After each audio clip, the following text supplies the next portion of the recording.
março de 2025, Dia Internacional da Mulher, estamos começando o Pode Falar. Podcast especial nesse dia 8 de março, exatamente em razão da especialidade da data, Dia Internacional da Mulher. E hoje, em homenagem a todas as mulheres, nós trouxemos uma convidada especial. Estamos com a doutora Odejane Lima Franco, de quem vamos ouvir o bom dia agora.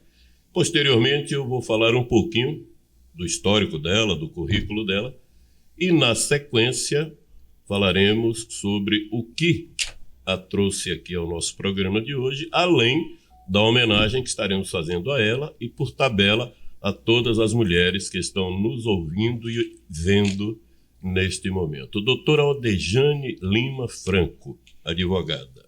Bom dia, doutora. Bom dia, Hélio. É um prazer estar aqui na emissora e é um prazer estar com todos vocês aqui nesse dia tão especial, um dia de homenagem às mulheres, em que nós não podemos deixar também de denunciar o que acontece com as mulheres para que a gente tenha uma cidadania cada vez mais inclusiva. Ok. Doutora Odejane, como eu disse, é advogada, nascida em Feira de Santana, professora da UFES, Universidade Estadual de Feira de Santana, desde o ano 2000, portanto, há 25 anos. Também foi professora na UESC, Universidade Estadual de Santa Cruz, lá em Ilhéus. Lecionou na FTC, também na FAT do meu amigo Antônio Walter, a quem aproveito para mandar um grande abraço. Fez pós-graduação em História, na UFES. Também fez pró-graduação em Direito na UFPE, que é a Universidade Federal de Pernambuco. Lá também fez mestrado em Direito, na mesma Universidade Federal de Pernambuco. Tem aprovação no Diretório em Direitos Sociais e Ciências do Direito. Bom, é uma mulher extremamente preparada. Uma mulher que, os senhores vão ouvir, viveu a vida inteira para hoje ouvir o que eu acabei de dizer aqui, e eu não falei 10% de todo o cabedal curricular que ela tem.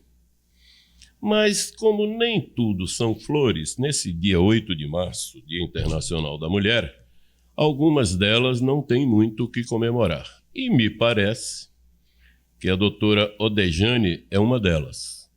Infelizmente, no seu dia, no Dia da Mulher, ela tem mais a lamentar do que a comemorar. Doutora Odejane, uma certa feita eu me recordo de ter lido alguma coisa sobre a senhora, onde tinha uma frase que dizia: casei-me com o meu pior inimigo. É verdade? A senhora disse isso alguma vez em algum lugar? Infelizmente, Hélio, é uma grande verdade e é algo assim que tem me tomado os meus últimos anos. Eu me casei com uma pessoa que me extorquiu violentamente, financeiramente, emocionalmente e de outras formas mais conhecidas também. E eu tive a coragem de expulsar essa pessoa de casa. Mas me permita interrompê-la. Como se deu o início de toda essa relação? Como que a senhora conheceu essa pessoa? Foi o primeiro namorado que a senhora teve? Conta um pouco dessa história para que quem está nos vendo e ouvindo tenham como se situar um pouco mais quanto ao drama que a senhora está vivendo. Foi a primeira pessoa assim, da minha vida com a qual eu casei. Uhum. E na época ele era estudante de Direito, né? Eu já era advogada formada, e eu me dispus a casar e aguardar que ele formasse para que então ele pudesse compor e nos ajudar no escritório. A senhora fez uma aposta. Fiz uma aposta. Nele, no day after, no dia seguinte, né? Hélio, os homens costumam fazer apostas em mulheres. Verdade. Não é isso? Uhum. E eu não achei que tivesse nada de mais que eu também fizesse aposta em um companheiro. Claro. Não é? Uhum. E, enfim, casei-me, mas casei-me também numa situação muito peculiar. Na verdade, eu quebrei meu tornozelo, eu fiquei praticamente 2 anos em cima de uma cadeira de roda e mais meia metade de ano de andador. Uhum. E nesse meio tempo eu o conheci namorei com ele uns 20 dias, terminei, mas enfim, ele ficou perto de mim, ele cuidou de mim nesses 2 anos e meio, e eu acredito que tudo isso me fez ter muita gratidão por ele. Eu me pensei, me achei apaixonada e me casei, exatamente como você disse, apostando de que quando ele concluísse o curso, ele fazia o curso de Direito na época, ele pudesse compor a nossa banca e nos ajudar, trabalhando juntos. Daí a senhora casou.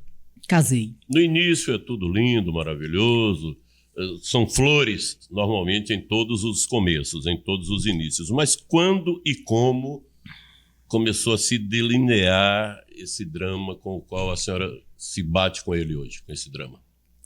Quando ele concluiu o curso de Direito, eu pedi então que ele passasse a compor a nossa banca, ainda que não tivesse concluído, ainda que não tivesse feito a OAB, né, que é o exame de proficiência profissional para atuar como advogado. E daí começou uma luta para que ele passasse nesse exame da OAB. Ele chegou a fazer 10 exames da OAB. E resistindo, ele dizia que enquanto ele não passasse na OAB, ele não passaria a trabalhar no escritório, porque ele não se sentia à minha altura para estar lá dentro sem o exame. Bom, concluiu o curso, né? O curso são 5 anos, se seguiram aí mais alguns anos buscando fazer esse exame da OAB, e finalmente ele me disse então que ele não iria mais continuar tentando, porque ele não queria essa vida, que advogado trabalha muito, e ele não tinha interesse em ser advogado. Bom, nesse meio tempo, com essa declaração, o meu sogro, que sempre foi uma pessoa importante demais na minha vida, faleceu.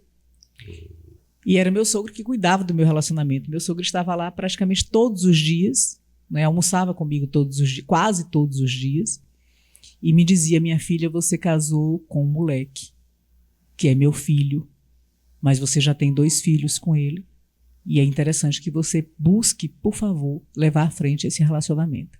E eu buscava. Como toda mulher que quer muito que o casamento dê certo, eu buscava que desse certo. Mas meu sogro morre. Meu sogro falece, infelizmente, com câncer. Foi algo muito sofrido, eu sofri demais, porque meu sogro era um pai para mim.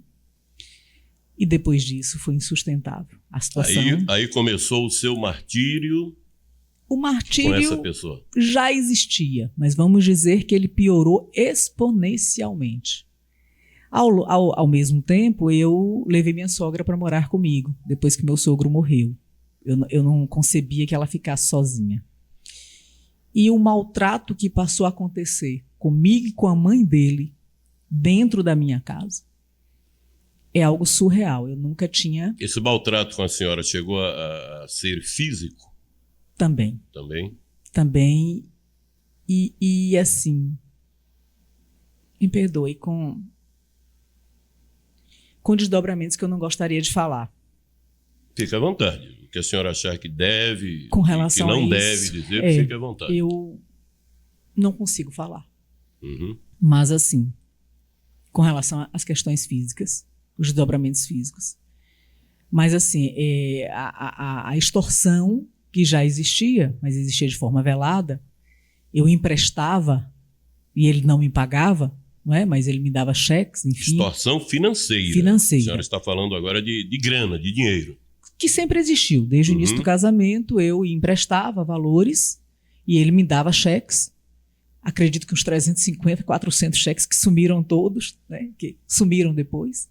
Mas a partir do momento que meu sogro morre e que eu levo minha sogra para morar comigo, então a extorsão passa a ser declarada mesmo.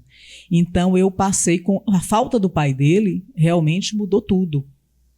Então eu passei a ser obrigada a entregar em mãos dele tudo que eu ganhava, como advogada e como professora, sob pena de acontecerem coisas muito ruins.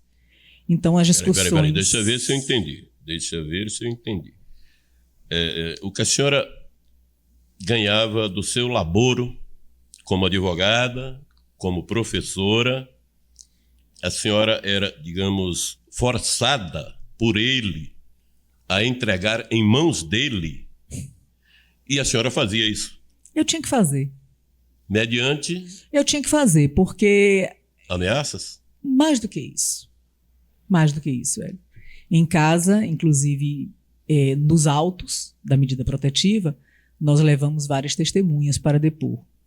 E dentre elas, existem pessoas que trabalhavam lá dentro de casa e que ficavam aterrorizadas quando eu era empurrada para o quarto. No quarto acontecia muita gritaria, eu não vou lhe dizer o que acontecia no quarto, e eu preferia que fosse no quarto, porque a esta época meus filhos tinham 6 e 7 anos de idade, os 2 filhos que eu tenho com ele. Então eu não queria que os meninos vissem. Então aconteciam coisas muito chatas no quarto, que não vale a pena comentar aqui. E eu precisava... Mas eram coisas que diretamente lhe obrigavam Sim. a passar para ele Sim. tudo que a senhora ganhava. Sim. A senhora não quer dar detalhes, mas a gente entende que seria sob ameaças, agressões, Sim. Enfim, submissões Sim. que lhe obrigavam a entregar em mãos dele todo o seu faturamento como professora e como advogada. Sim, quase tudo, né? O que restava era para pagar as contas, inclusive as dele. Prossiga. É isso. Finalmente, em um determinado dia, eu consegui colocá-lo para fora de casa. No escritório era proibido entrar qualquer homem, a gente só trabalhava com mulheres lá. Mas teve uma determinada data que ele viajou. E no retorno, ele me obrigou, me avisou, já ligou de viagem, me dizendo que eu depositasse os valores tais e tais, que ele sabia que ia entrar, de processo tal, de salário, enfim. E pela primeira vez na minha vida eu disse, a partir de hoje eu não deposito mais nada, eu não transfiro mais nenhum valor para você. Mas nesta época, a produção aqui me passa a informação que a senhora já tinha dado, eu vou usar esse termo, veículos para ele, carros. Muitos. Hilux nova. Ele tomou da senhora? Não, eu tive que comprar. Ele tomou. Hilux, Amarok, Estrada, reboques e também muitos imóveis, muita coisa. Eu acho que a senhora está... Literalmente... A senhora está sendo benevolente, né? Porque não, literalmente raspou o tacho. Tem muito mais coisa por trás disso. disso. Raspou o tacho. Mas nada que a gente não possa reconstruir, Chegou o dia que a senhora deu o grito. Chegou não, a partir de agora acabou. Acabou. Pronto, acabou. E a partir daí, o que aconteceu? A partir daí, Hélio, eu chamei 2 homens, um taxista, que trabalha para mim até hoje, inclusive é testemunho dos fatos, e um motorista de caminhão. Fui na chácara, que eu também fui obrigada a comprar, né? Para ele, que é fruto da herança do pai, mas eu tive que sair comprando a parte da mãe e dos irmãos, para que ele ficasse com essa chácara. E lá eu peguei algumas coisas minhas e no retorno nós tivemos coragem, eu coloquei ele para fora, literalmente, de casa. E a partir daí, isso foi dia 21 de abril de 2018. E no dia 24 de abril, então ele volta ao escritório, gritando, ameaçando todo mundo, entrando e dizendo que quem se metesse ele ia quebrar os vidros todos do escritório, ia bater em todo mundo, mas que principalmente, e minha mãe estava comigo, né? Por qualquer R$5.000, ele mandaria me matar quando eu estivesse na UFES, e que ninguém nunca mais ia achar meu corpo. Isso foi falado para muita gente ouvir. Nesse momento, quem trabalhava comigo no escritório, as colegas, me obrigaram a ir à delegacia e nós prestamos a queixa. Minha mãe foi comigo também. E a partir daí eu passei até a medida protetiva em meu favor. Foi nesse momento que nasceu o processo que está em andamento ainda até hoje, não sei ainda em que pé está, a senhora vai se quiser, a senhora vai descrever isso para nós, mas foi a partir daí que toda essa parafernália virou um processo judicial? Sim. A medida protetiva aconteceu, ela é de 2018, ela vai sendo renovada... Emitida pela Delegacia da Mulher. Pela Delegacia da Mulher, ela é renovada continuadamente. De lá para cá, milhares de descumprimentos, mas não é 1, 2, não, são milhares mesmo de descumprimentos. Das medidas. Das medidas. A senhora levou ao conhecimento das autoridades Sim. o descumprimento dessas medidas? E alguma providência, alguma autoridade esboçou a intenção de tomar? A Delegacia da Mulher tem me atendido de maneira muito eficaz, com a doutora Clécia à frente, né? E, inclusive, ela tem levado a efeito todos os inquéritos que chegam e que são concluídos, né?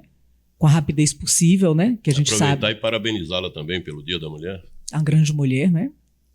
Mas, infelizmente, o inquérito é juntado na medida protetiva e nada acontece.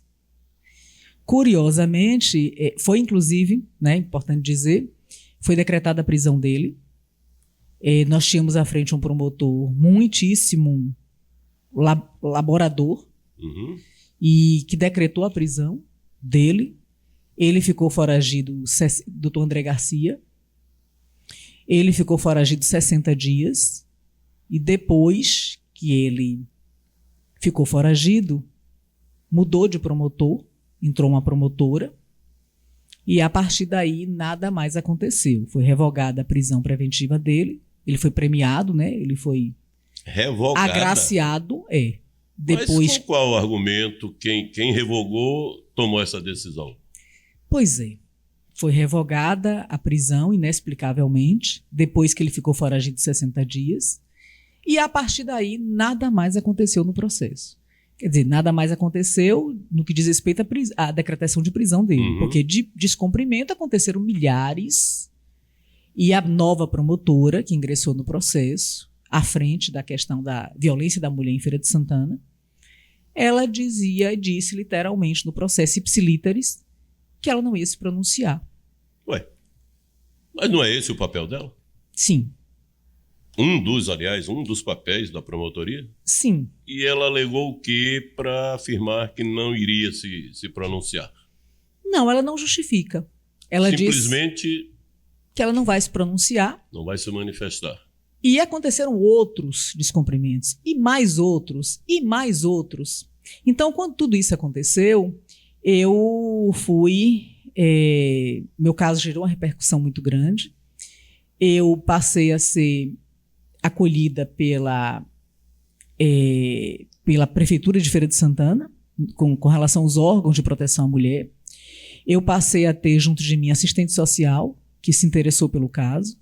Eu passei a ter colegas da UFES, inclusive do meu departamento, aterrorizados com o que aconteceu. Formamos um grande grupo. A OAB Mulher também se posicionou. E fomos ao Ministério Público conversar com essa promotora. Na época, no dia, era tanta gente que não cabia na sala dela. Então, nós fizemos uma reunião na sala de reuniões do Ministério Público. Me permita interrompê-la só um segundo. Nesse meio tempo, qual foi, se é que aconteceu alguma coisa, qual foi o procedimento do seu ex-marido durante esse período? Ou foi no período em que ele estava foragido? Não, depois que ele voltou, que a prisão foi revogada, então ele começou a enlouquecer. Quando ele esteve no seu escritório? Não, mas assim, eu recebia 241 mensagens do WhatsApp por dia, ele me ligava 1000 vezes por dia, ele ficava em volta do escritório o tempo inteiro. Eu estava fazendo uma reforma em casa e ele passou a sistematicamente estar presente na frente. Procede a informação de que até drone ele pôs para circundar a sua casa? Só isso não, ele também infiltrou pessoas lá, ele chegou a infiltrar um gesseiro, que inclusive... Na sua residência? Na minha residência, no escritório também, que inclusive o gesseiro, por incrível que pareça, ele apregou o gesso nas fiações elétricas da casa, ia pegar curto-circuito, foi uma coisa muito séria. E ele arrodeava lá o tempo todo, mas não foi somente isso. Coisa de terrorismo mesmo? Mais do que isso, Hélio. Mais do que isso. Ele passou a estar na SEDUR diariamente, inclusive quem está à frente da SEDUR, né, pode dizer isso, né? E passou a ameaçar, inclusive, o pessoal da SEDUR, que tinha que embargar a minha obra. Então, chegava lá continuadamente, chegaram algumas vezes, fiscal da prefeitura, sem nenhum motivo para isso. E nós entrávamos em contato com a SEDUR, e a SEDUR dizia, mas não é possível, você está tudo ok, você está fazendo uma pequena coisa, não tem porquê e tal. Até que a situação, enfim, era o tempo todo um problema muito grave com relação à pequena reforma que estávamos fazendo lá. Eu a interrompi, isso aí já deu para entender. Eu a interrompi quando a senhora falou da chegada sua e da equipe toda no Ministério Público para tentar falar com a promotora. Isto. Vamos dar sequência. A partir daí, o que houve? Nós conversamos com ela, todo mundo, dizemos da gravidade da situação, que eu precisava, que a gente precisava resolver, não é? E de maneira nenhuma. E ela disse pra gente que eu tivesse vida normal, que ela não tinha o que fazer, e efetivamente nada foi feito. E as pessoas que estavam... Que a senhora tivesse vida normal? Vida normal. Mas aí a pergunta é minha e a colocação também é minha. Não sei nem se consta nos autos, mas sou eu que estou dizendo, Hélio Rios, a quem interessar possa. Ou doutora promotora, que eu também nem sei quem é. Como ter uma vida normal, uma vida trivial, rodeada por um psicopata? O psicopata sou eu que estou colocando aqui. Como que se consegue fazer isso, doutor Aldejane? Se viver normalmente com um elemento desse naipe, né, nas proximidades, eu não consigo entender. Tem como? Hélio, a essa altura, a UFES, a pandemia estava acabando. E eu precisava retornar para ensinar na UFES, que, aliás, é uma grande paixão. Uhum. Das duas coisas que eu faço na vida, a militância e o magistério, eu faço desde criança. Eu nasci dentro da escola, né, da minha mãe. Que legal. Então, desde 8 anos, eu estou envolvida com a escola, como monitora do pré-escolar, desde muito pequena, desde muito criança. Sua mãe, dona de escola? Era dona do Colégio Senhora Santana, em Feira de Santana. O nome dela, por favor? Odete. Dona Odete. Pro-Odete. Que é uma pessoa muito querida aqui, inclusive. É uma grande mulher, uma grande pessoa. Um beijo para ela e homenagens nossas também pelo dia dela. Dia Obrigada, Hélio. E eu estava agoniada para voltar ao UFES. A UFES estava terminando, a pandemia estava terminando, então a gente retornaria a trabalhar de forma presencial na UFES. Mas eu não tinha como ir. Eu, na verdade, passei o primeiro semestre do ano de 2023 acompanhada por um policial armado e por meu assessor direto, meu principal assessor, em sala de aula todos os dias e horários de aula, durante todo o primeiro semestre do ano de 2023. E aquilo começou a ficar muito preocupante, porque as pessoas começaram a perceber que eu estava na UFES com um policial armado na porta da sala. Coisa de filme de espionagem. Pois é, eu passei para reuniões também do departamento do colegiado com um policial armado, né, e com o assessor. E começaram a minha coordenadora disse, mas professora, o que é que está acontecendo? E aí eu tive que realmente contar, e eu digo a você que nós estávamos conversando um pouco antes, né, desse podcast começar, e eu te disse que a coisa mais difícil para mim foi conseguir falar o que eu estou falando. Foi muito difícil. Desbloquear. Eu sempre fui uma pessoa muito reservada, sabe? E muito tímida, assim, no que diz respeito à questão pessoal. Então, foi uma quebra de paradigma que, meu Deus do céu, eu não sei como coube em mim, sabe? Que bom que isso aconteceu. Mas deixe-me fazer aqui uma pequena recapitulação. Senhora promotora, que, repito, não sei quem é, como que se vive de forma normal e natural, tendo que ter um policial quase que 24 horas por dia armado ao lado, ter que estar caminhando para onde for com assessoria, bom, com segurança, quase que 24 horas por dia. Um dia eu vou querer saber dessa promotora como que se vive normalmente nessas circunstâncias. Pois não, continue. Eu continuo a andar nessas circunstâncias, eles, até hoje. Ainda está andando? Sim, inclusive o escritório está com as portas literalmente fechadas. E nós estamos trabalhando, claro, com todos os nossos clientes, da mesma forma de sempre, mas mantendo a porta fechada. Voltaremos à questão judicial, mas o que a senhora teme hoje para que a senhora viva assim, ainda com segurança e com as portas do seu estabelecimento de trabalho cerradas? O que lhe leva a isso? Medo de? Morrer. Medo de morrer. Ele a senhora acha que ele seria capaz de lhe assassinar, de lhe matar?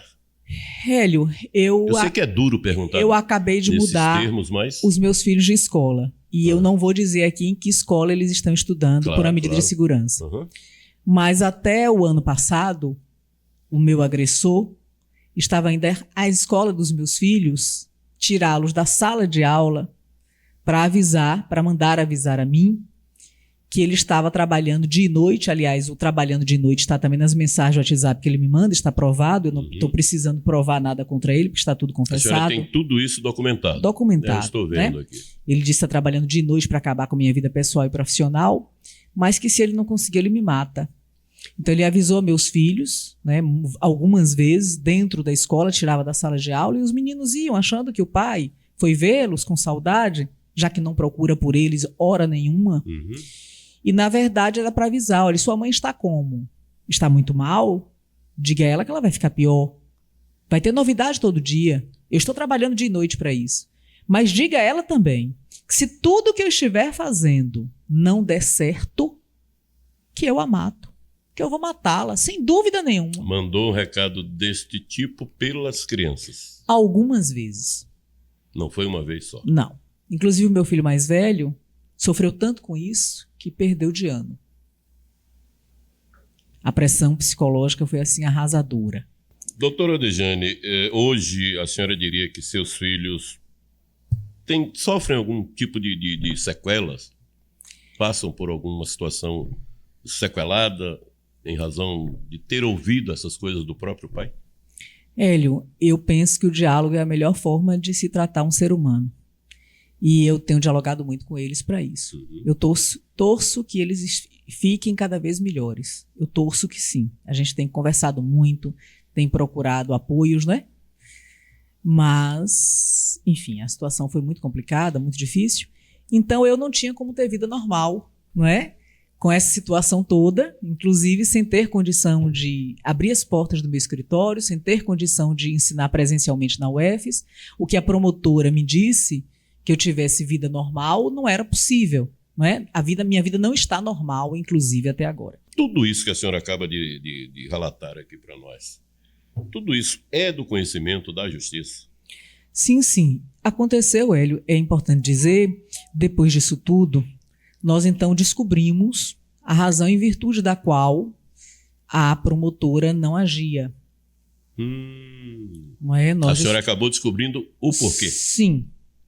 Ela Isso manteve, ou mantém ainda, eu não sei dizer, né? Não, me parece que agora não mantém mais, mas ela manteve durante muito tempo, é fato público e notório em Feira de Santana, um relacionamento amoroso com o advogado do agressor que atua no mesmo processo.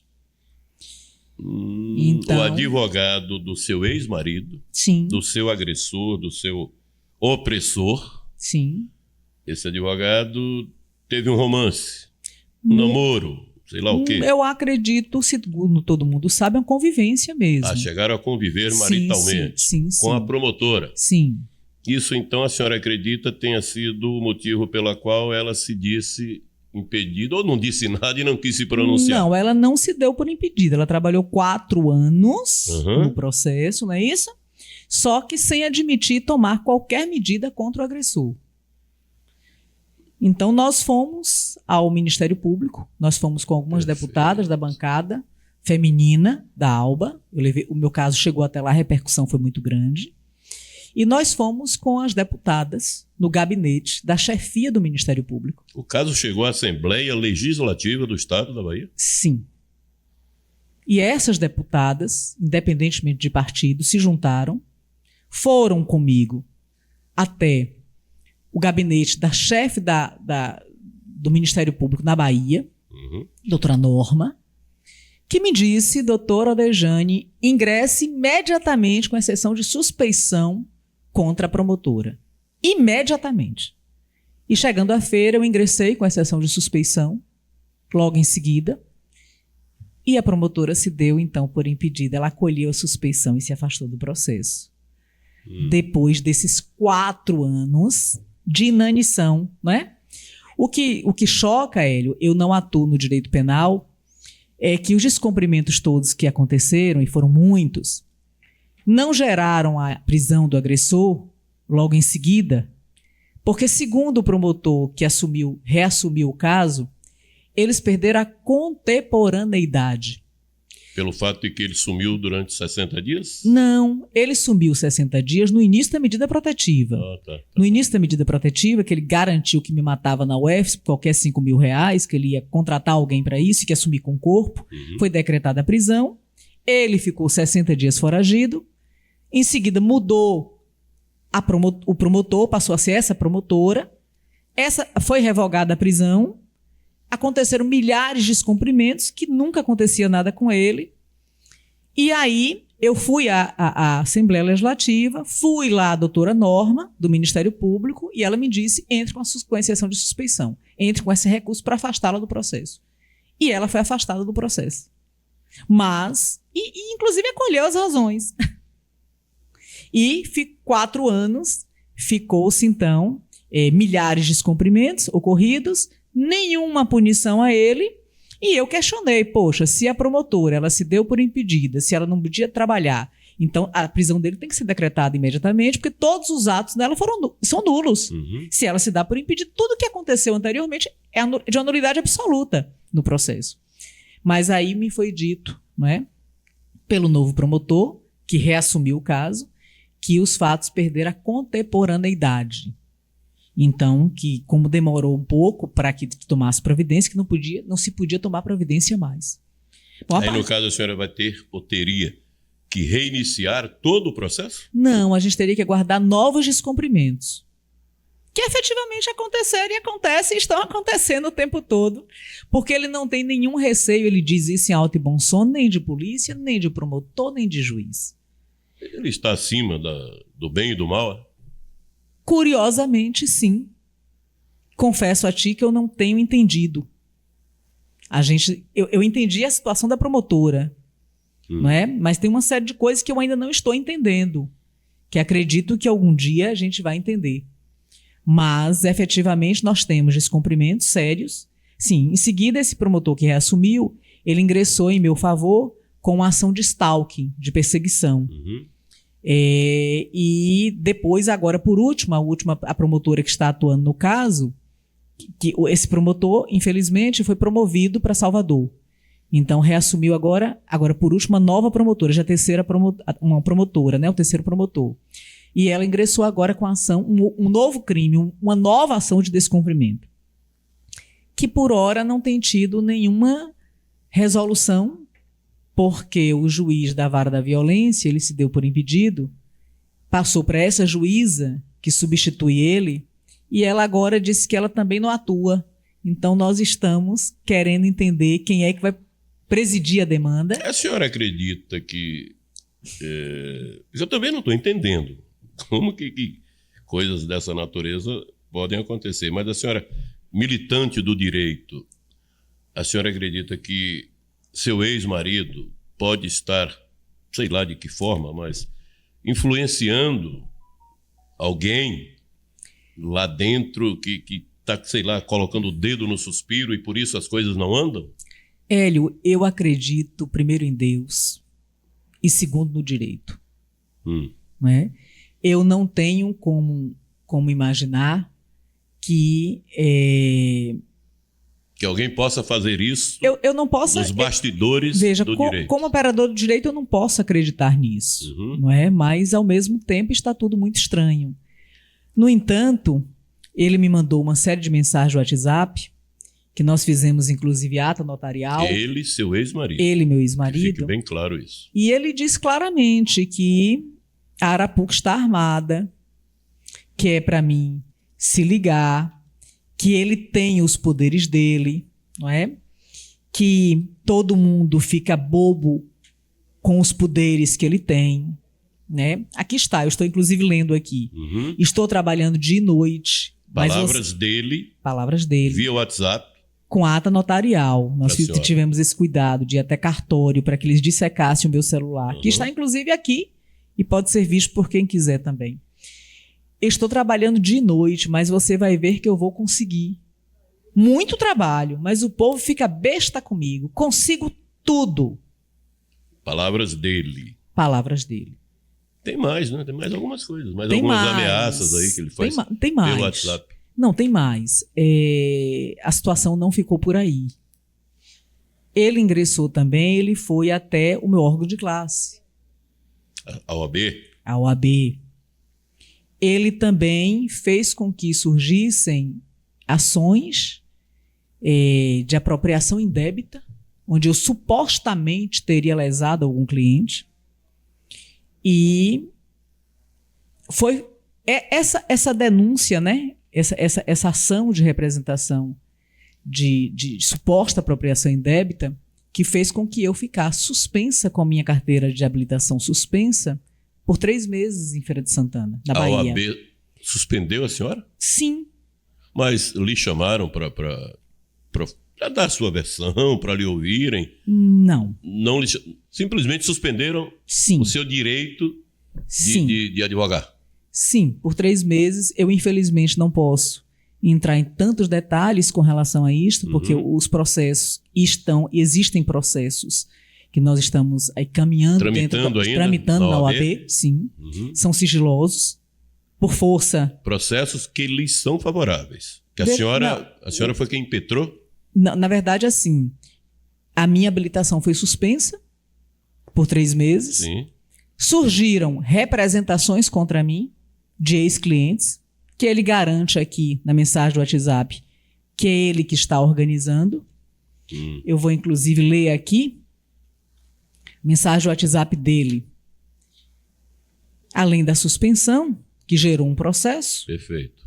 Né, que eu estou contestando o fato de eu ter sido suspensa sem nenhuma razão. E sem ser ouvida? Sim. Sequer ouvida, não foi? Pela OAB? Aqui em Feira de Santana, não. Ele fez... Eu tive um grupo de ex-clientes, foi uma situação muito séria aqui em Feira, de uma indústria que faliu. Perfeito. E ficou sem pagar uma quantidade gigantesca de trabalhadores. Nós entramos com as ações. Eu tive quase 300 clientes desta indústria falida. E nós resolvemos a situação. E foi um processo de uma envergadura absurda.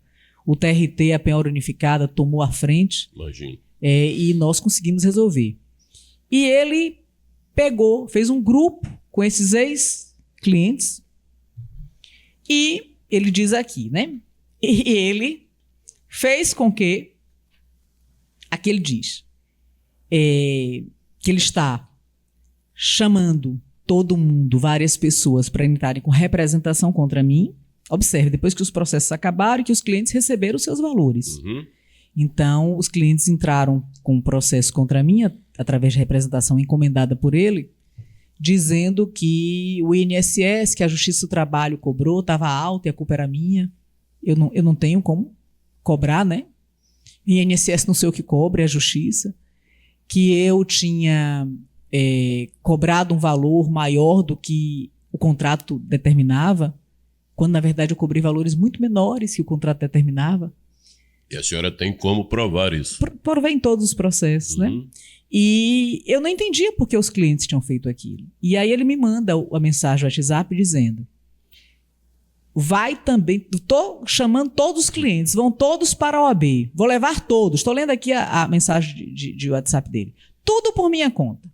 Viagem, almoço, todos. Já fiz o grupo da Plascalp.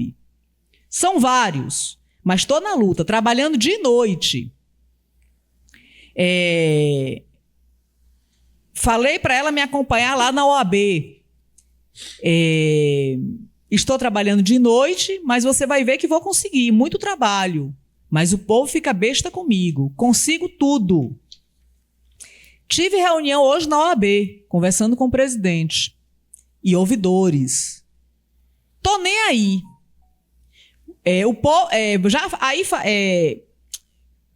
A Arapuca está armada. Enfim, tem um momento aqui, a única mensagem que eu respondo, né? As pessoas que leem essas mensagens, poxa, mas você não responde nada do que ele fala. Eu falei, poxa, eu não tenho como discutir, como falar sobre, responder uma coisa dessa, mas tem um momento aqui que eu digo, vá trabalhar. Ridículo querer, mesmo separado, que a mulher continue lhe sustentando. É desprezível. Este é o único momento que eu falo nessas mensagens do WhatsApp. Uma grande verdade. Mas ele fala aqui ainda, vou à luta, tirar sua OAB. Você não merece ser advogada, não. Quero ver você virar bacharela, ex-advogada. Recebeu o troféu agora de ex-advogada. Isto porque, Hélio, logo depois que eu me separei dele, eu fui condecorada aqui em Feira de Santana 3 anos seguidos como a profissional do ano, a mulher do ano. E isso não acontece por acaso. E isto incomodou muito ele. Então ele disse que o Agora ia receber o troféu de ex-advogada. E mais, você sabe que quando eu quero eu consigo. Eu tenho os meus poderes. Vamos para frente. Estou aqui em Salvador uma semana, mandou inclusive a foto da OAB de Salvador. Hoje tem mais. Meu advogado é lá da OAB. A Arapuca está armada. Se liga. KKK. Doutor Odejane, eu estou aqui tentando entender essa fixação desse cidadão, se é que podemos chamá-lo assim, em lhe destruir. Como que alguém atinge esse nível de maldade, né? de perversidade? Porque até então eu não consegui deslumbrar nenhuma razão para isso, nenhum motivo para isso. Estou tentando entender porque tanta maldade num ser humano. A senhora diria o quê? Hélio, eu estou... Como ex-esposa dele. Você me perdoe até a emoção, eu tenho feito o possível para não me emocionar, né? A gente tem que buscar ser forte, né? A ideia da vida é essa. Mas a emoção faz parte do contexto. Mas eu vou lhe dizer, eu estive de 2023 para cá estarrecida. É uma situação surreal.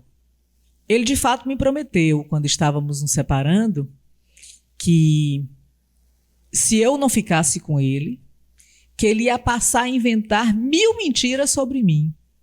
E que, como ele foi meu marido, todo mundo ia acreditar. Na época eu disse para ele, olha, você, embora não seja advogado ainda, porque você não tem o exame, não fez não passou no exame da proficiência da ordem, você sabe que mentir é crime, que isso pode gerar uma denunciação caluniosa contra você, não é? Mas, mais que isso, você vive com a pessoa é pai de seus filhos, você ajuda imensamente essa pessoa, sabe? E é inacreditável, me perdoe, mas é difícil. É inacreditável como esta pessoa, depois de tudo de bom que você faz para ela, porque ele saiu uma pessoa com condição financeira muito boa, ele me extorquiu, não extorquiu a alma, mas ele raspou o tacho. Ele ficou com vários imóveis, com vários veículos e com uma boa quantidade de dinheiro, que eram minhas economias da vida inteira, literalmente. E eu não consigo entender como ele acha que ainda é pouco. Ele tem enviado recados para mim, que eu sou uma pessoa muito capaz, muito inteligente, e que para ficar viva tem um jeito. Tem um jeito. Ele me deu uma opção. Eu devo mudar de estado, sair da Bahia, ir para outro estado, vender todo o resto que eu tenho, o escritório, a minha casa, e entregar nas mãos dele para ficar viva. E que eu tenho toda a condição de recomeçar em outro lugar. Hélio, eu não consigo entender, eu confesso a você que eu nunca estive diante de tanta maldade, de tanto ódio, de uma pessoa que eu cuidei de uma maneira... Poxa, eu acredito que foi a melhor mulher que eu poderia ter sido. Doutora, me permita interrompê-la, e eu não estou hoje aqui fazendo esse podcast especial para falar de mim, não. Mas eu quero dizer o seguinte, que são quase 40 anos que eu milito na imprensa aqui de Feira de Santana. Por quase 20 eu trabalhei no setor policial e vi coisas do Arco da Velha. Mas lhe confesso que nada parecido com isso.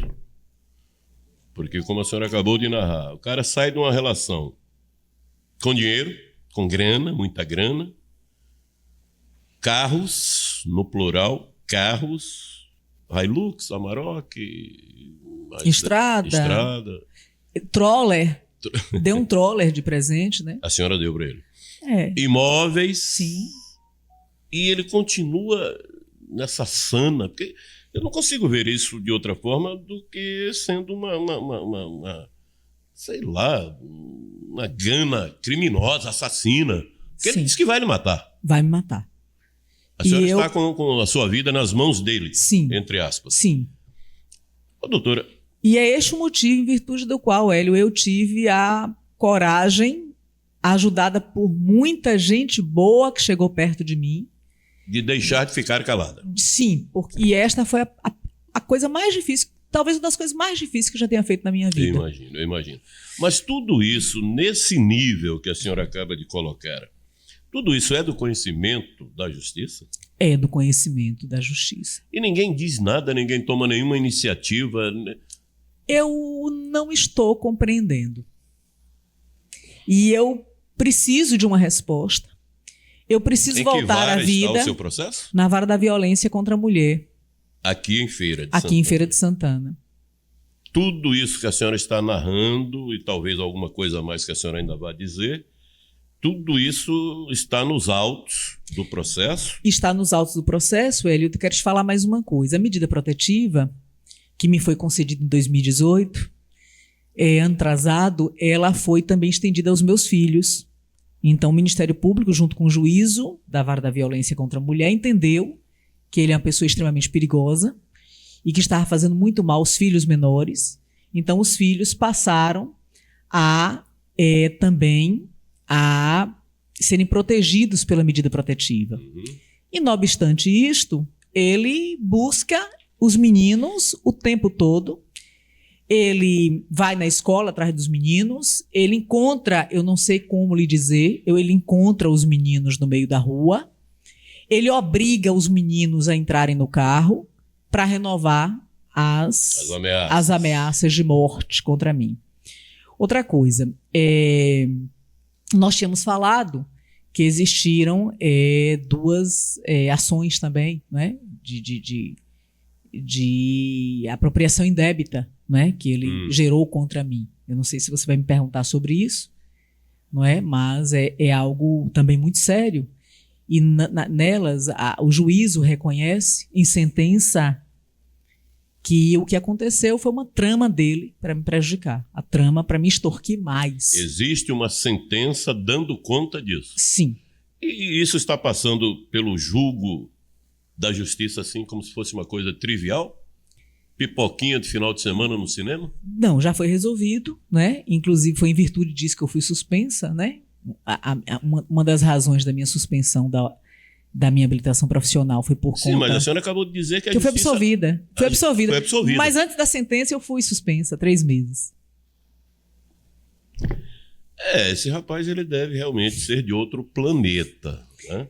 Bom, voltamos com a doutora Odejane Lima Franco, advogada, hoje no Dia Internacional da Mulher, 8 de março, onde milhares, a maioria, não a totalidade, mas a maioria das mulheres estão fazendo festa, estão comemorando, estão sendo laureadas por seus maridos, namorados, noivos, pais, filhos, enfim, fazendo uma comemoração justíssima. Afinal, hoje é o Dia Internacional da Mulher. Mas existem algumas que não tem, como já dissemos, muito o que comemorar hoje. Uma delas é esta advogada, mulher, mãe, que está aqui conosco hoje no nosso podcast especial, a doutora Odejane Lima Franco, que para quem está já nos acompanhando desde o início, e eu tenho certeza está boquiaberto ou boquiaberta, com o que ela vem narrando. Mas vamos continuar, porque tem mais coisas ainda para serem ditas desse drama que a doutora Odejane tem vivido desde 2018. Doutora, vamos dar sequência. Hoje, dia 8 de março de 2025, em que pé exatamente as coisas estão do ponto de vista judicial, com todas essas ameaças? Seu ex-marido disse que vai lhe matar, quer tudo que a senhora tem, já lhe tomou dinheiro, já lhe tomou veículos, já lhe tomou imóveis e quer o resto que a senhora ainda tem. Em que pé as coisas estão neste momento? E a senhora vai dizer com a sequência, com a cronologia que a senhora achar mais conveniente. Fique à vontade. Hélio, além das representações que ele prometeu que faria para mim na OAB e da minha suspensão por 90 dias da minha habilitação profissional, além disso, também existiram 2 apropriações indébitas armadas, as arapucas, né? Armadas para mim. Por ele. Por ele, porque ficou provado que foi por ele. Numa delas, a cliente da Plascalp, nós ingressamos com a reclamação trabalhista dela, ganhamos, mas o processo da Plascalp foi um processo dos mais difíceis do ponto de vista da execução em Feira de Santana. Arregimentou todas as varas em Feira de Santana, a quantidade de processo era absurda, era abissal.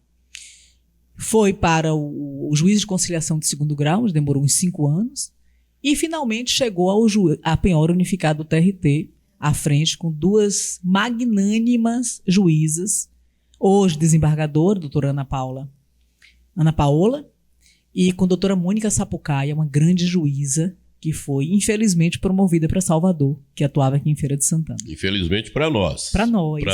Para ela, sim. Mas, assim, promoção. Duas grandes mulheres, que, inclusive, aproveito o espaço para homenagear, né, 2 pessoas que eu tenho como 2 ídolos em termos de operadores do direito, porque são grandes pessoas, decentes, inteligentes, né? E foram elas que conseguiram fazer com que essa empresa, que não pagou ninguém em Pernambuco, entrou com processo de recuperação judicial e depois de falência não pagou nenhum trabalhador em Pernambuco, não pagou nenhum trabalhador em São Paulo, não pagou nenhum trabalhador em Minas Gerais, esteve na Bahia para fazer do mesmo jeito e me encontrou.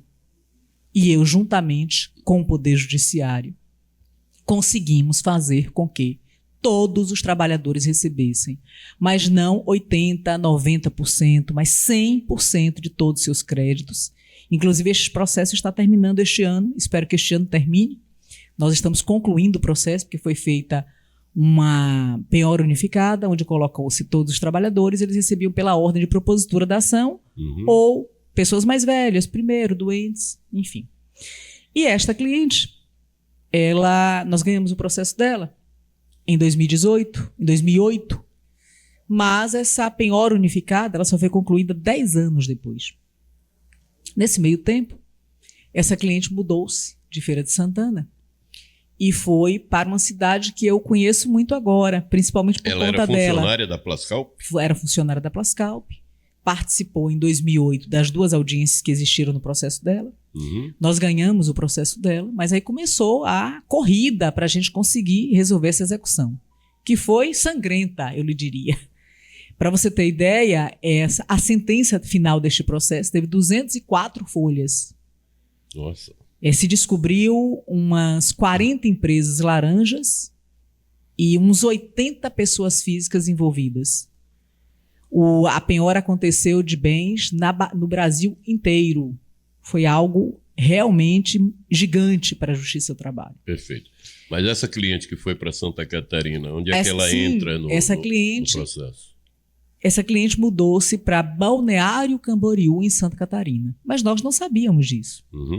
Então, 10 anos depois, finalmente ela foi agraciada na lista, ela saiu a quantia dela, nós então passamos a ligar para ela, porque nós, advogados, temos procuração para recebermos o dinheiro do cliente. E a senhora passou a procurar por ela. Sim. Para passar para ela o valor que ela recebeu do processo contra a Plascalp. Isso. E a senhora não tinha a menor ideia de por onde ela andava. Os telefones não atendiam.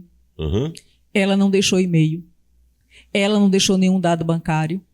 Então, nós fomos à casa dela. Depois de procurá-la inclusive entre os colegas, fomos à casa dela. Chegando à casa dela, o pessoal disse que ela mudou há muitos anos. Bom, e agora a gente não sabia o que fazer. Ficamos, então, buscando através dos colegas que alguém desse um recado, se existia algum grupo de WhatsApp, alguma coisa que eles pudessem manter, ou se alguém a conhecia, para que avisasse que, por favor, o dinheiro dela... Que ela viesse pegar o dinheiro dela. Pegar o dinheiro dela. E aí, seu ex-marido descobriu isso e usou isso de alguma forma contra a senhora? O meu ex-marido, segundo ele diz na mensagem do WhatsApp, ele fez o grupo da Plascalp. E a esta época ele saía procurando pessoas, segundo ele diz aqui que estou financiando, para entrarem com representações ou ações contra mim. E aí, de repente, estávamos no escritório. Eu não estava no escritório, mas eu recebi um comunicado de que ela apareceu em Feira de Santana. A gente já tinha essa senhora. Que para Balneário Camboriú. Isto.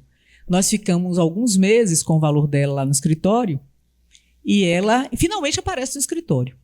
Eu não tenho como lhe dizer de maneira precisa se ela esteve lá pela manhã e eu a atendi à tarde, eu não estava no momento que ela chegou lá ao escritório, ou se ela esteve lá durante a tarde, eu atendi no outro dia pela manhã.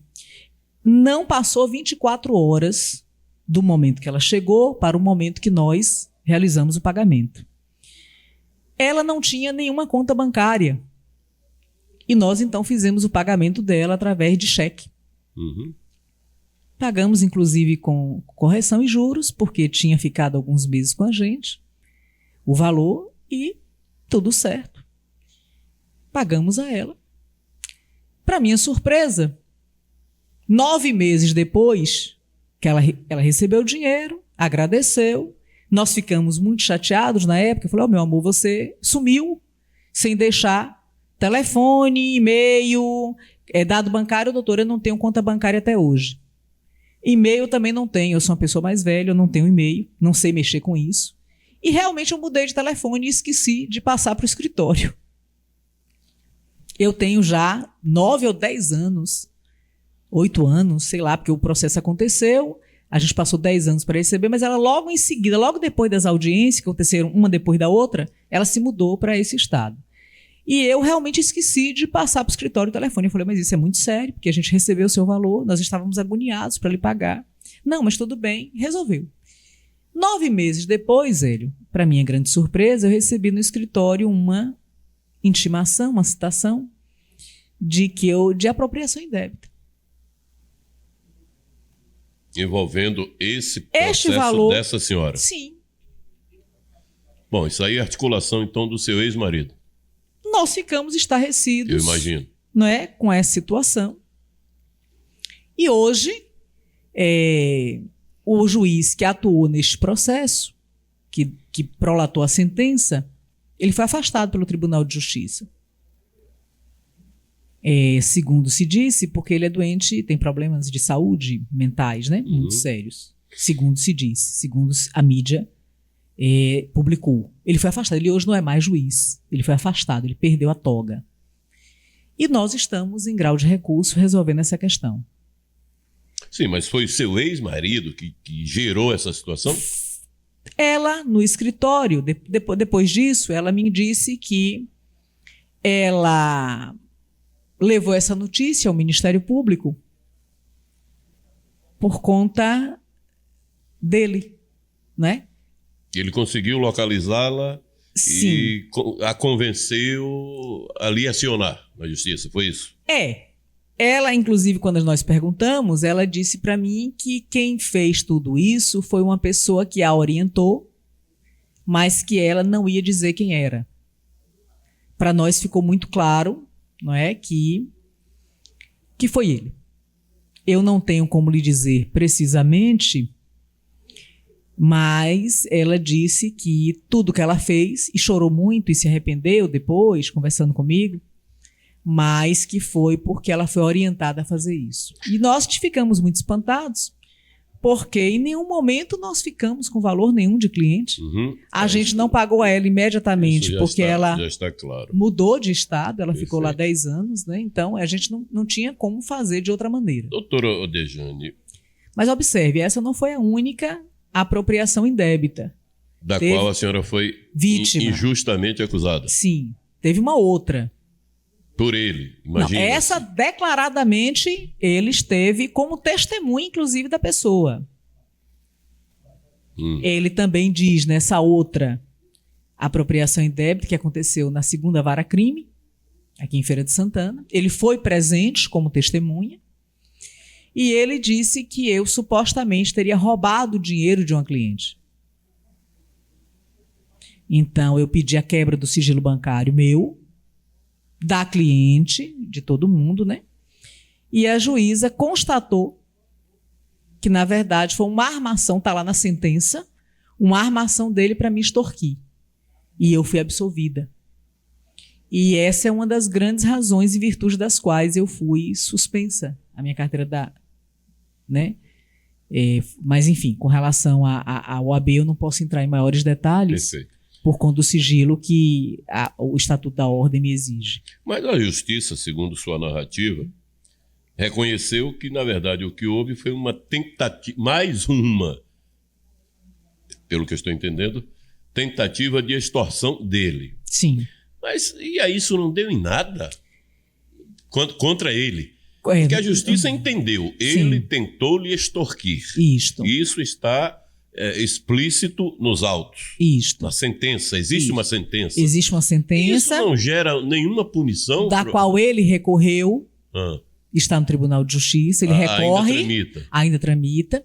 O Ministério Público disse que eu estou absolvida, que eles estão completamente convencidos disso, mas ele, através do advogado dele, aquele mesmo, do relacionamento amoroso com a promotora, ele recorreu e nós estamos aguardando a confirmação da sentença para tomarmos as medidas cabíveis a quem de direito.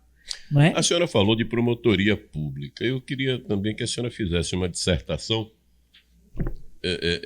nessa área. Tudo isso que a senhora narrou até agora, já estamos com quase 1h30 de podcast, e a senhora falou muita coisa, embora eu tenha consciência de que não falou tudo. Até porque é impossível a gente lembrar de tudo, né, num momento assim. Mas tudo isso, a senhora já levou ao conhecimento do Ministério Público aqui em Feira? Nós estivemos recentemente, em janeiro agora, inclusive com a imprensa. Nós estivemos com assistente social, nós estivemos com representante né, inclusive da OAB, mulher, novamente cobrando que aconteça o que tem que acontecer. Não é? É necessário que exista uma punição, é necessário que o direito seja cumprido, que a justiça seja realizada, para que eu volte a ter paz, mas também para que exista uma mostra de que a gente não pode ficar impune quando a gente comete um crime.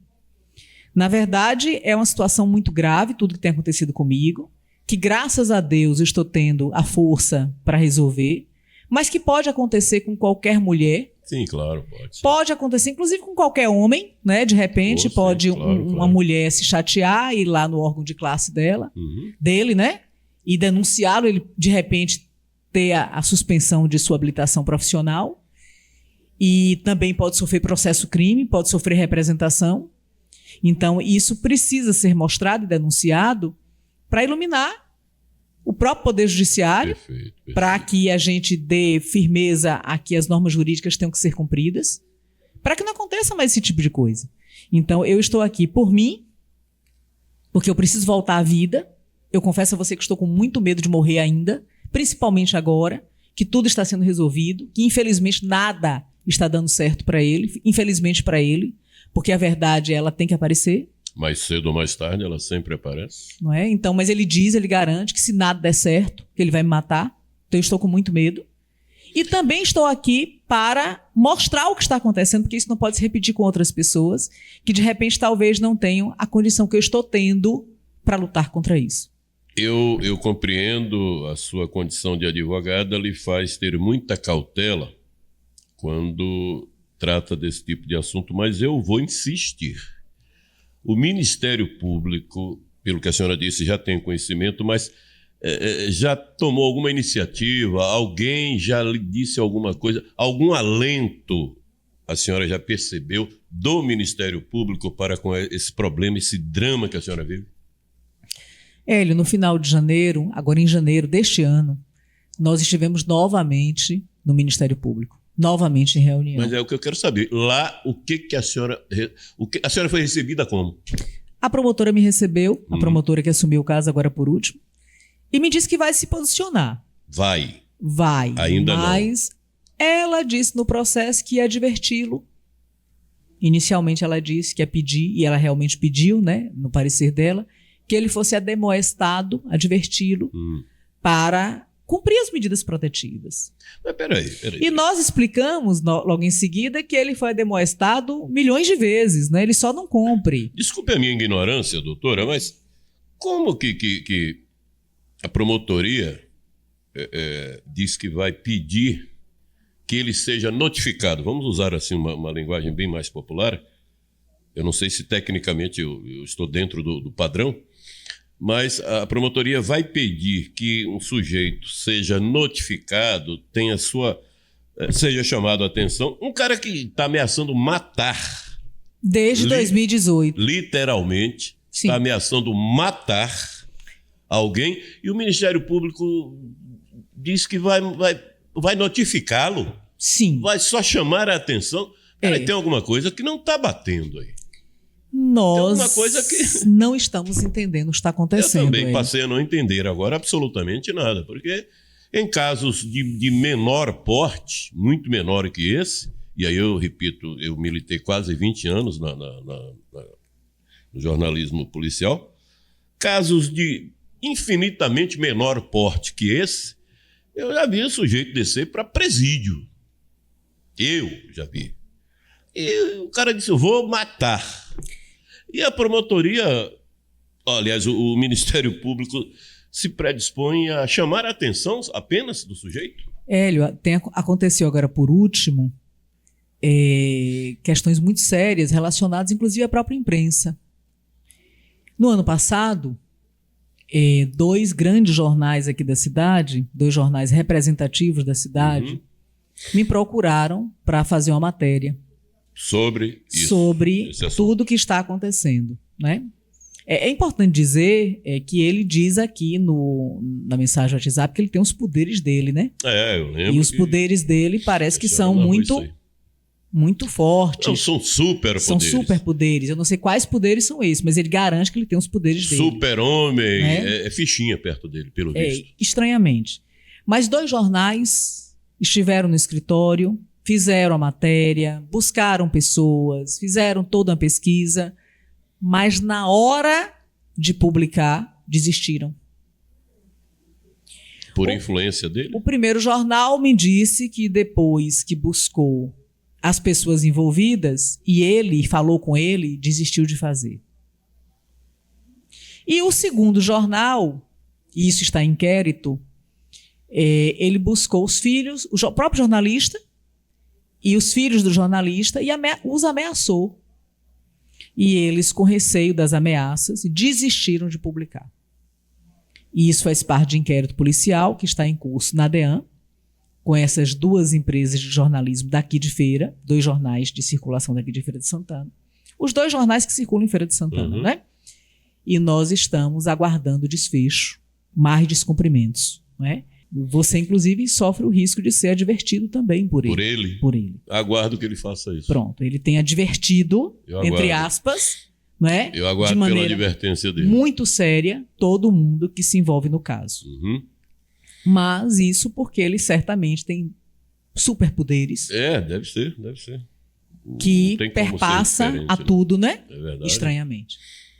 Não sei o que o Trump está fazendo, que ainda não o convidou, porque os homens mais poderosos do mundo estão no governo dos Estados Unidos e ele não foi chamado ainda, né? Por enquanto ainda não, mas deverá ser. Deverá ser. Doutora Odejane, alguma coisa que eu não tenha lhe perguntado e que a senhora entenda como sendo relevante em todo esse processo e que a senhora quer colocar aqui, quer tornar público, enfim, quer falar, fale. Eu vou deixar à vontade para que a senhora continue na dissertação desse drama. Isso aqui sabe que dá filme? Isso é um enredo... Um filme triste, né, Hélio? Triste. Muito triste. Mas que serviria para chamar a atenção não só da comunidade em geral, como das próprias autoridades. Porque eu tô achando que... Eu não vou chamar de morosidade, mas tem alguma coisa que não está correta nesse processo aqui. Alguma coisa estranha. Tem corpo estranho na corrente sanguínea desse processo. Hélio, eu hoje preciso, para além de qualquer coisa, ficar viva. Que é o primordial. Sim. Ficar vivo. Eu preciso ficar viva, eu preciso ter condição de continuar criando meus filhos, eu preciso reabrir as portas do meu escritório sem o receio de que ele invada para me matar. Então, eu preciso que o Ministério Público, e aí eu faço um clamor, eu faço uma súplica. Que o Ministério Público, por favor, cumpra a lei. Nós sabemos que um descumprimento, como você muito bem colocou, gera a prisão. Milhares de descumprimentos, stalking, não somente comigo, com os filhos, de forma reincidente, reiterada, como você muito bem colocou, com ameaça de morte. Eu preciso voltar a ensinar de forma presencial na UFES, é uma das coisas que mais me dá prazer na minha vida. Para os alunos é fundamental me ter pessoalmente. Hoje a senhora ensina de forma virtual. Sim, acabei de não lhe falando isso, né? Na verdade, medo de morrer. O Tribunal de Justiça da Bahia, através da excelentíssima doutora desembargadora Marielza Brandão, me concedeu e vem me concedendo de forma reiterada o direito de trabalhar. Então, eu tenho ensinado na UFES de forma telepresencial, algo que eu não gosto. Eu prefiro estar pessoalmente, como estou aqui contigo. O contato com o aluno Sim, é fundamental. E é enriquecedor para ambos os lados, né? Claro. Mas eu estou fazendo isso porque, graças a Deus, graças a ela, graças a Deus e graças a ela, porque de outra maneira eu corri o risco de morrer e, de repente, a sequela ou morrer a comunidade acadêmica que está ao meu redor. De repente, um tiro pegar também, em alguém, né? Exato. Então é tudo muito perigoso. Mas eu preciso voltar a viver. Então, eu preciso... E eu retorno a lhe dizer, eu suplico ao Ministério Público que, por favor, cumpra a lei. Que faça o que a lei determina.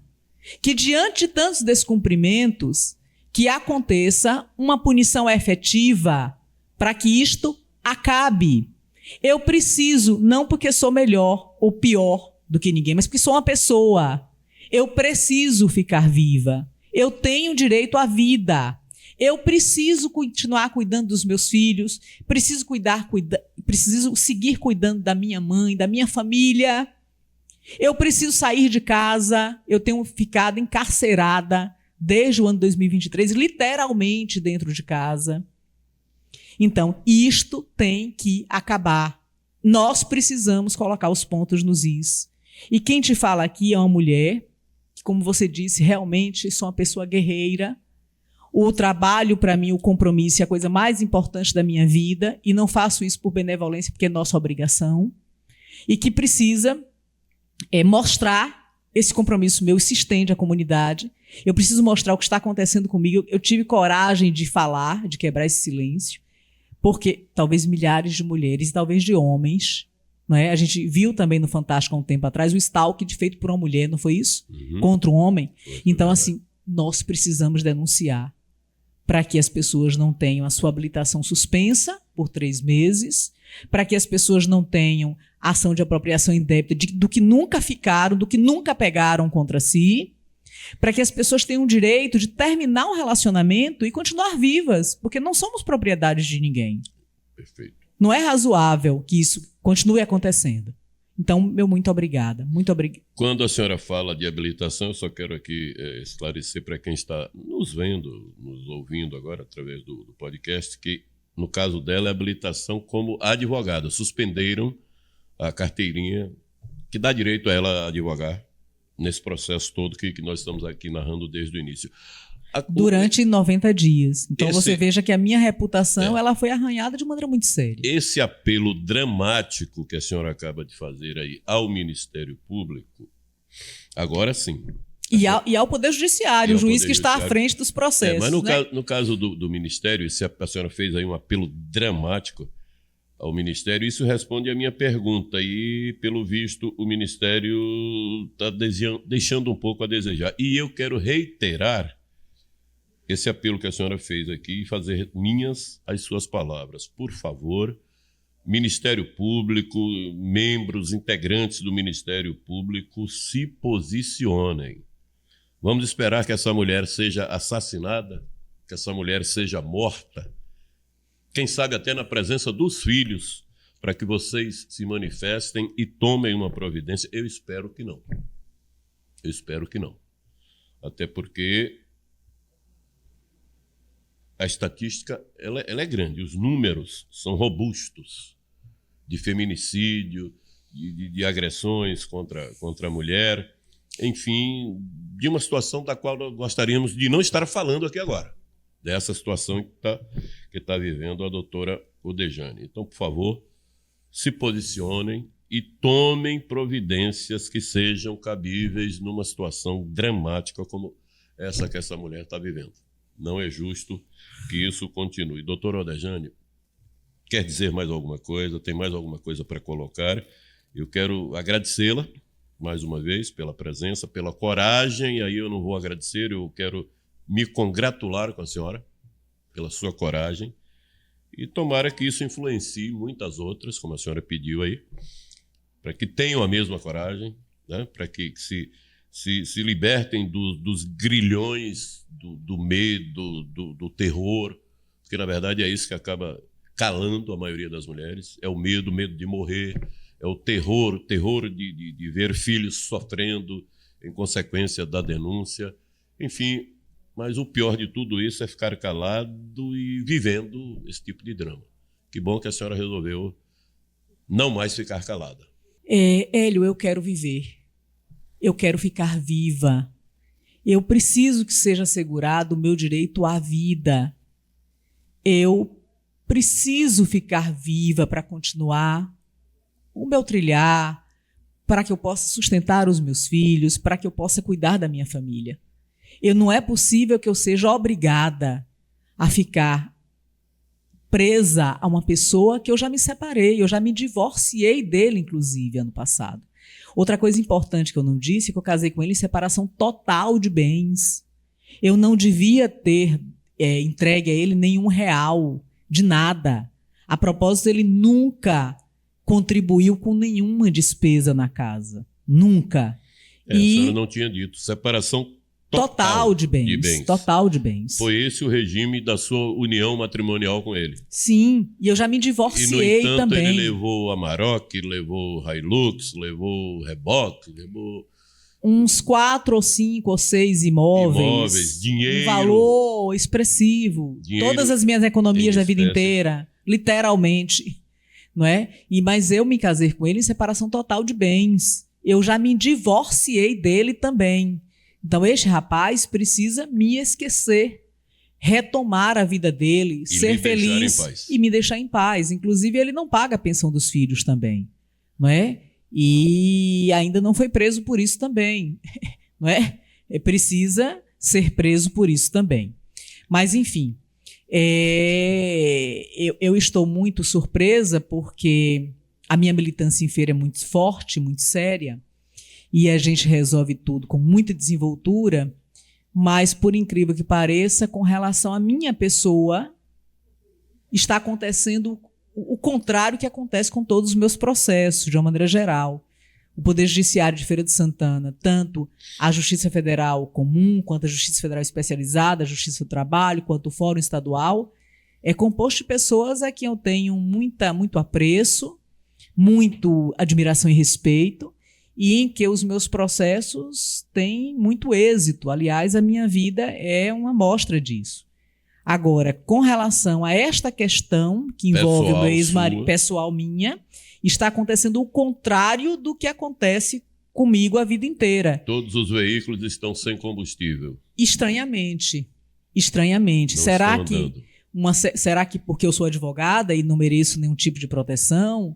Será que porque se trata de uma mulher que tem um pouquinho mais de cultura, um pouquinho mais de condição, essa mulher não merece proteção?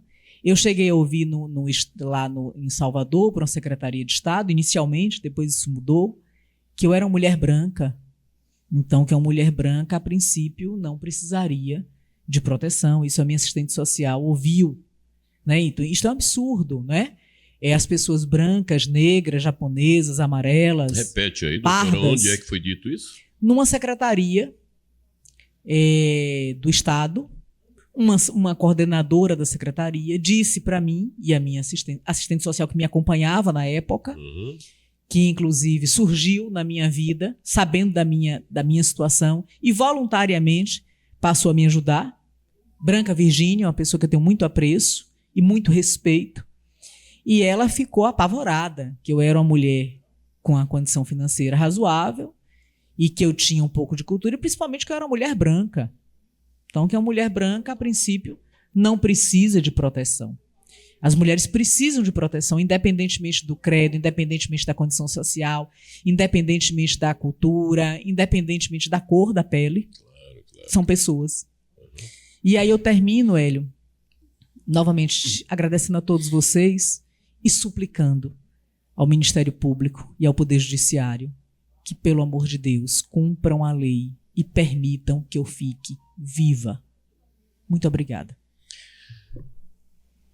Você que está nos ouvindo e nos vendo agora, você que é do Ministério Público, você que é do Corpo Judicial, bom, enfim, seja lá qual for a sua posição dentro do universo onde processos como esse se inserem e podem ser resolvidos, essa frase vai retumbar, vai reverberar no seu ouvido até que o problema seja resolvido. Deixem, permitam que eu viva, que eu permaneça viva. Foi o que disse a doutora Odejane Lima Franco. Qualquer coisa contrária a isso que ocorrer, aí a palavra minha, que está dizendo sou eu, não é ela. A culpa vai ser de vocês. A culpa será de vocês. Muito obrigado e até a próxima oportunidade.